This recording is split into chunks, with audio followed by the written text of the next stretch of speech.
जीत कैसे मिलेगी? वह कौन सा गुण है जो इंसान के अंदर अगर आ जाएगा तो वह विजयी हो जाएगा, और नहीं आया तो वह हार जाएगा, असफल हो जाएगा। चलिए समझते हैं इसे एक सुंदर उदाहरण के माध्यम से। उस समय पंजाब प्रांत पर महाराजा रणजीत सिंह का शासन था।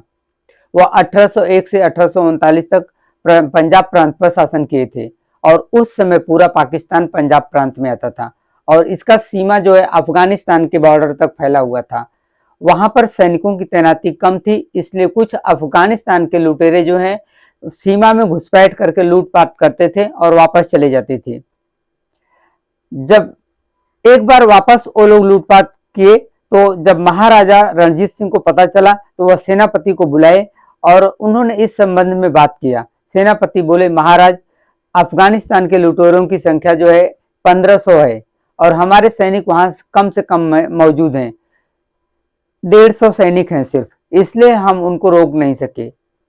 महाराजा रणजीत सिंह सेनापति से कुछ नहीं बोले और उसी क्षण 150 यानी कि 150 सैनिकों को लिए और पेशावर गए और अफगानिस्तान के लुटेरों पर धावा बोल दिया।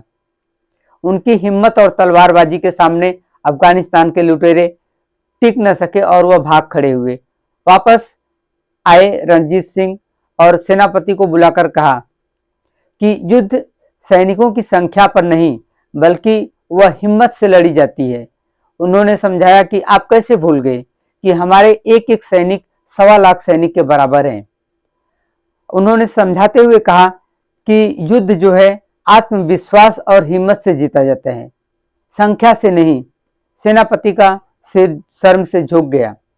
तो यदि आपने टारगेट को रखा है जीवन में वहां तक पहुंचने के लिए, तो आप अपना आत्मविश्वास और हिम्मत ना हारें, क्योंकि इसी के बल पर आप विजयी हो सकते हैं, जीत सकते हैं, अपने लक्ष्य तक पहुंच सकते हैं।